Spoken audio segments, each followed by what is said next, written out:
Bonjour à toutes et à tous.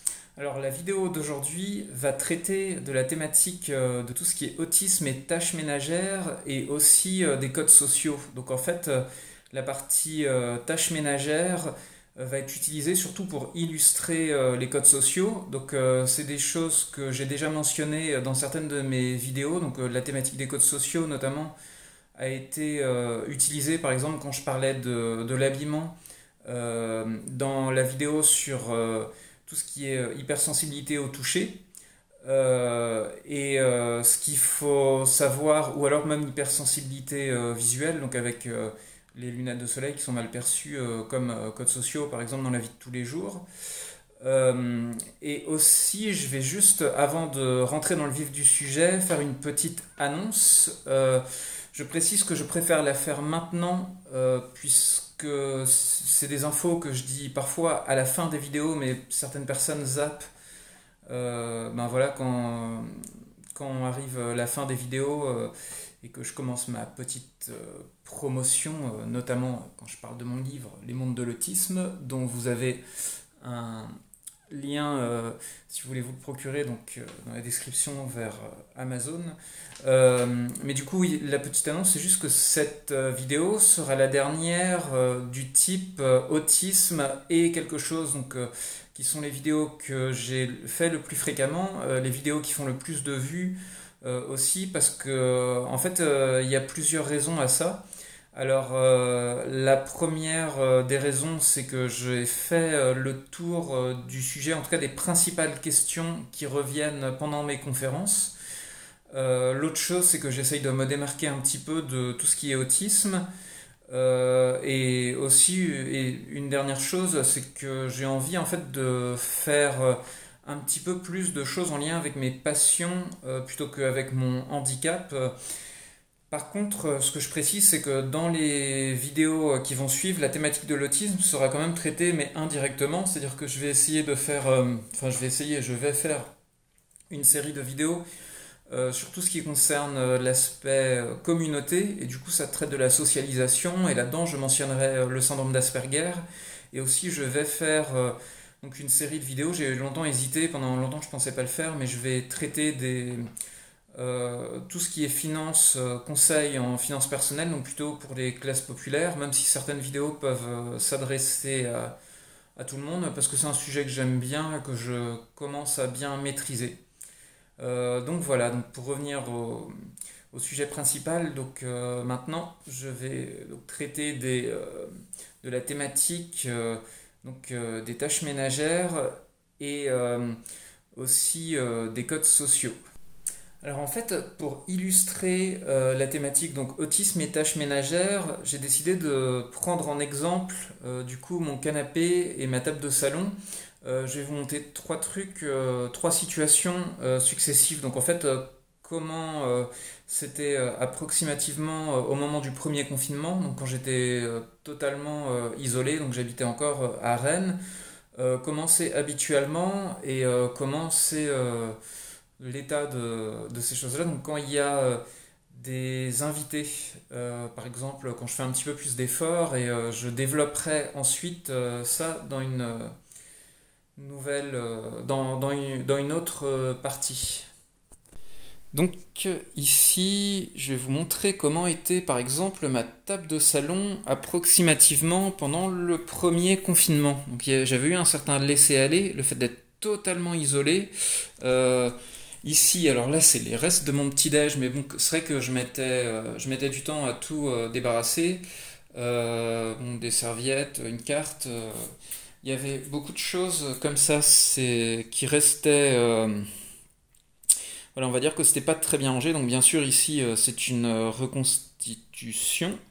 Et mon canapé, c'est pareil, c'est-à-dire que, en fait, en général, quand je filme, je filme depuis ici, donc vous avez mon studio d'enregistrement, le téléphone est posté sur le sèche-linge ici, et tout simplement en fait le linge, maintenant j'ai tendance à le ranger, donc dès que je sors, que tout est sec, pardon, donc que j'enlève le linge, je vais le ranger dans mon armoire, mais j'avais tendance à avoir du laisser-aller et là donc j'ai enlevé tous les vêtements et à laisser pendant très longtemps sur mon canapé. Alors ça c'est quelque chose que je faisais de temps en temps avant, mais qui pendant le premier confinement s'est vraiment empiré. Donc c'est-à-dire que il y avait un vrai laisser-aller.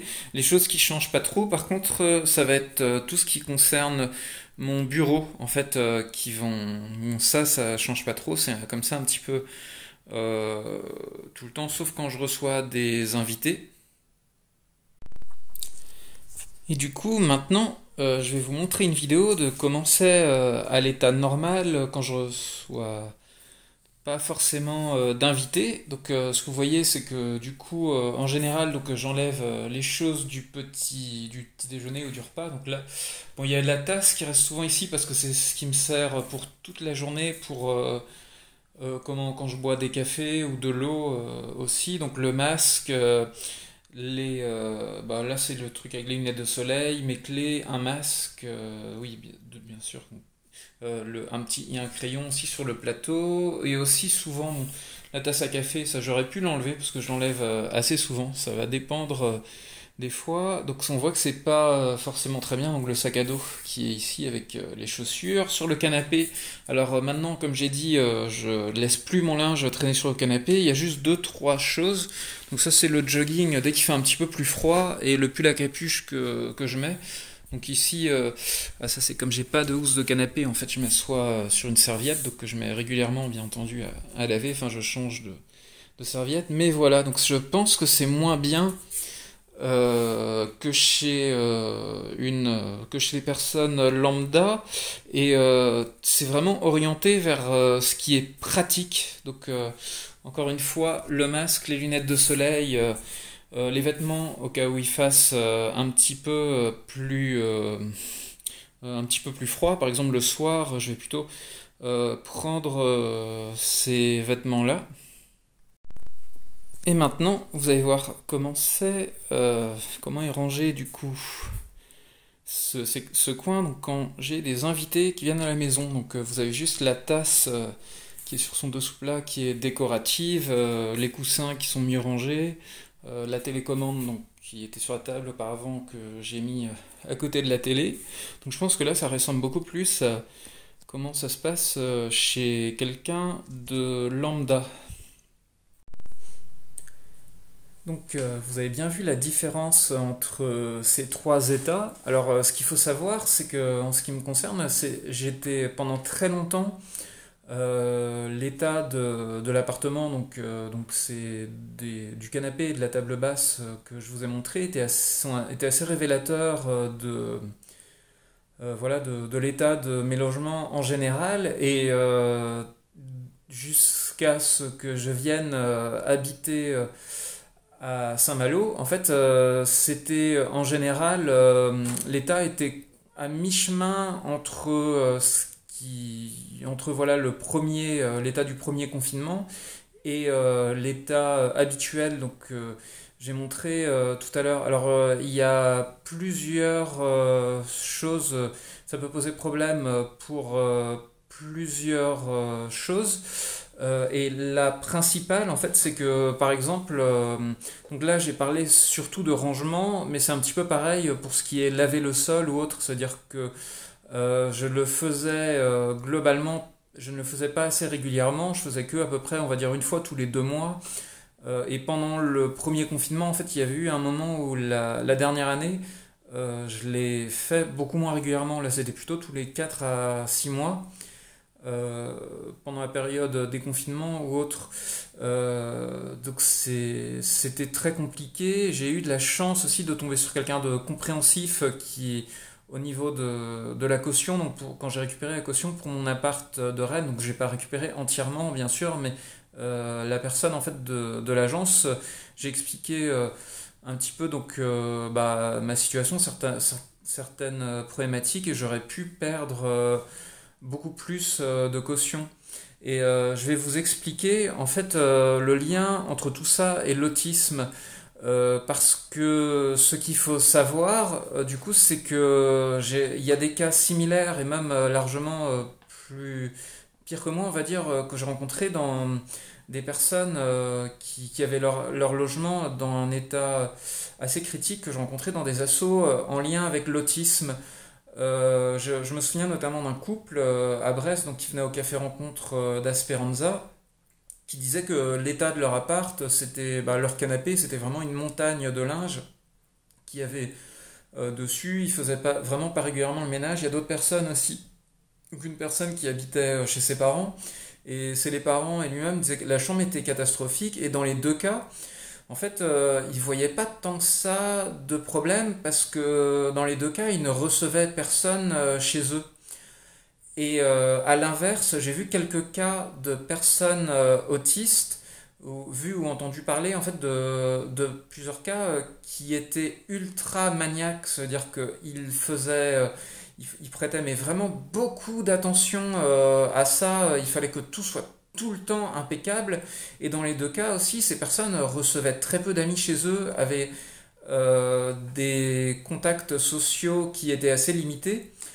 Et c'est là, en fait, vous voyez sans doute, là où je veux en venir, c'est que dans l'aspect, dans les deux cas, donc il peut y avoir un côté psychologique, mais il y a aussi un côté, tout ce qui concerne les codes sociaux, en fait, puisque le fait d'avoir un appartement à la fois propre et bien rangé, donc il y a une partie purement utilitaire, donc hygiénique, donc on va dire, vous avez vu, voilà, la peau de banane, si ça reste 2 jours, c'est mauvais parce que ça commence à pourrir, c'est très mauvais pour la qualité de l'air ou autre. Et le fait d'avoir trop de poussière aussi, c'est assez mauvais donc, pour la qualité de l'air.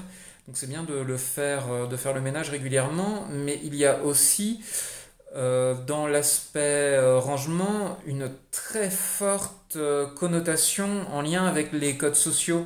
Donc c'est qu'on va juger quelqu'un à travers ça. Donc si vous allez chez quelqu'un avec ses salles, même si cette personne est très sympa et très intelligente, et ben, ça va quand même laisser un a priori négatif.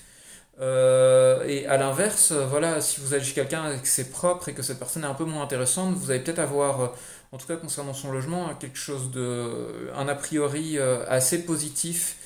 Et les cas que j'ai expliqués concernant l'autisme, donc les personnes où c'était maniaque, alors qui étaient maniaques, alors dans certains cas il peut y avoir de la surcompensation pour d'autres problèmes, ou dans certains cas, comme il y a des grosses difficultés d'acquisition des codes sociaux pour les personnes autistes, en fait ça peut être que eux ils ont retenu qu'il fallait que ce soit propre et du coup ils prennent les choses beaucoup trop au pied de la lettre et ils vont faire le ménage vraiment tous les jours à fond. Pareil pour les cas à l'inverse, dans les cas de personnes où c'est un peu le bordel, donc ils font globalement juste la vaisselle vite fait, laver le sol de temps en temps. Ça c'est parce que ces personnes ne voient pas forcément l'utilité quand il n'y a pas de contacts sociaux. Alors le souci dans les deux cas, donc dans les ultramaniaques comme dans les personnes où il y a un laisser-aller, c'est qu'il y a un problème de cercle vicieux et qui pendant un moment me touchait. C'est-à-dire que dans mon dernier appartement à Brest, surtout à la fin, et dans mon appartement, l'appartement que j'ai habité à Rennes, j'avais plus de mal à inviter des gens chez moi parce que tout simplement je me disais j'avais la flemme en fait de faire le ménage et du coup le fait d'avoir la flemme de faire le ménage j'avais peur d'inviter d'autres personnes chez moi et du coup ça crée un effet cercle vicieux qui est perceptible même si on a des difficultés en fait par rapport aux codes sociaux. Ça va être c'est assez compliqué, c'est-à-dire on peut quand même se rendre compte du problème au bout d'un certain temps. Alors maintenant en fait que j'ai expliqué ce problème, je vais parler des solutions possibles et des solutions que j'ai mises en œuvre. Alors déjà la première de ces solutions, c'est que actuellement du coup j'habite dans une résidence inclusive intergénérationnelle et du coup il y a une personne en fait une salariée à temps plein de la résidence donc quand j'étais ici je lui ai clairement demandé voilà quelques conseils pour comment par exemple concernant tout ce qui est laver le sol certaines choses en lien avec ça donc demander des conseils et cette personne passe chez moi une fois par semaine donc ça veut dire que je vais globalement faire le grand ménage une fois toutes les 2 semaines. Donc c'est en fait de la planification. Mais toutes les semaines, je vais faire d'autres choses en plus. J'essaye aussi de me forcer assez régulièrement à, par exemple, faire au moins la vaisselle, faire certaines choses comme ça. Mais le sol, globalement, voilà, ça va être toutes les 2 semaines. Moi, je trouve que c'est correct. Donc, sachant que quand il y a des choses en plus, donc des tâches spécifiques, donc je vais les laver quand même. Et ça, c'est quelque chose en lien avec l'organisation. Donc, c'est que concernant les codes sociaux, donc on va pas forcément prendre conscience du besoin tout de suite et on va avoir tendance à laisser traîner et du coup c'est planifié.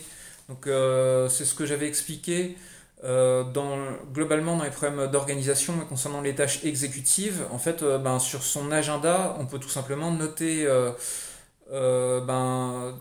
tel jour, par exemple, un week-end sur deux, faire le ménage, faire les vitres, laver, quand je dis faire le ménage, c'est laver le sol, laver l'évier, laver le plan de travail de la cuisine, passer un coup de raclette, donc comme pour les vitres, sur aussi bien le miroir de la salle de bain que la table basse, et faire les poussières, même si je les fais, j'ai tendance à les faire que avec un torchon, mais faire globalement ça.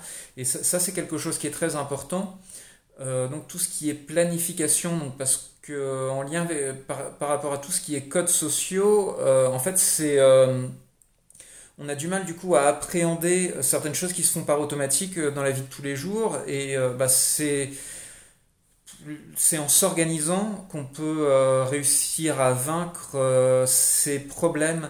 Alors en fait, je vais faire un parallèle avec d'autres choses. Donc j'ai déjà parlé concernant l'hypersensibilité au toucher, par exemple, des problématiques liées aux vêtements. Et là, ça peut être un petit peu la même chose. En fait, ou la manière de dire bonjour ou autre, c'est-à-dire qu'on va avoir du mal à acquérir certaines choses, on va avoir plus le truc utilitaire. Et c'est aussi de réussir à trouver un compromis. Donc là, ça peut être que nous-mêmes, je pense qu'on peut se sentir mieux si on est bien habillé. En fait, si les gens remarquent qu'on est bien habillé, pour beaucoup de personnes, ça va quand même être un sentiment de gratitude, même si on voit ou un sentiment d'autosatisfaction, pardon, c'est un mot qui correspond mieux que gratitude. Si voilà, les gens pensent qu'on est bien habillé, donc là c'est pareil, donc c'est à dire que si les gens pensent que voilà, l'appart est au moins dans un état correct, je pense que ça peut jouer sur l'autosatisfaction. Et du coup, c'est ça, c'est de ne pas hésiter. Donc, j'ai dit s'organiser, mais aussi demander conseil. Alors, j'ai cité moi une salariée de la résidence, mais ça peut être quand d'autres personnes viennent dans l'appart, donc même des membres de la famille ou autres, des membres en qui on a confiance. Donc, de demander des conseils et de s'organiser en fonction de ça. Donc, ça, c'est vraiment les choses très importantes et c'est les solutions donc, sur lesquelles, moi, qui m'ont beaucoup aidé à titre personnel, parce que maintenant, dans la résidence. Donc voilà, la salariée de la résidence m'a dit que voilà, mon appart était quand même relativement bien tenu, sachant que j'ai pas d'aide à domicile, que je gère tout seul. Donc il y a aussi un sentiment de maturité. C'est-à-dire que le fait d'être dans un appartement qui est bien rangé régulièrement, dans lequel je fais le ménage, ça aide à gagner en maturité. C'est-à-dire qu'avant, j'avais l'impression d'avoir un appart d'ado ou de jeune adulte type étudiant, et maintenant d'avoir l'appart de quelqu'un qui serait plus dans la vie active ou autre. Alors c'est quelque chose aussi qui peut jouer sur les relations en général, et même le fait après d'entrer dans une relation de couple, donc le fait d'être... là aussi le parallèle entre les habits et la manière de s'habiller et la tenue de l'appartement, donc c'est quelque chose qui peut être important pour tout ça. Donc voilà, c'est pour ça aussi que je tenais à faire une vidéo là-dessus et que je trouvais que en fait tout ce qui était tâches ménagères, donc rangement, ménage, c'est quelque chose qui est assez important et quelque chose surtout qui permet de très bien illustrer ce que je viens de dire. Alors du coup on arrive à la fin de cette vidéo, donc comme d'habitude j'espère que vous l'avez appréciée. Donc si c'est le cas, n'hésitez pas donc à la partager, à la liker, à la commenter, ça aide à faire vivre la chaîne. Les abonnements aussi sont très importants, notamment pour le référencement sur YouTube. Je vous rappelle aussi que bon, c'est quelque chose qui coûte pas grand-chose, c'est un tout petit geste, mais ça peut aider après pour que je continue mon travail. Et du coup, si vous voulez en connaître plus sur l'autisme, enfin en savoir plus, donc à nouveau, les mondes de l'autisme, du coup, mon livre, donc je vous mets le lien vers Amazon dans la description. Et comme je vous l'ai dit, c'est la dernière vidéo que je prévois de faire sur la thématique autisme et quelque chose parce que j'ai fait le tour des principales questions qui m'étaient posées lors de mes conférences. Mais en fonction des réactions, que ce soit sur les réseaux sociaux ou autres, ou alors lors de futures questions, lors de conférences, je pourrais déroger à cette règle. Et là, je vais partir sur d'autres choses, donc la gestion des finances, mais aussi certaines choses en lien avec la socialisation et la notion de communauté, donc qui touchent quand même à l'autisme. Donc, les gens qui s'intéressent à ce sujet trouveront quand même leur compte, enfin trouveront en tout cas des infos utiles dans d'autres vidéos. Et là, je précise aussi que du coup, la vidéo de la semaine prochaine sera un bilan sur tout ce qui a été fait, et une certaine rétrospective sur tout ce qui a été fait jusqu'à récemment. Et du coup, moi je vous dis, je vous souhaite du coup une bonne semaine et je vous dis à bientôt pour de prochaines vidéos.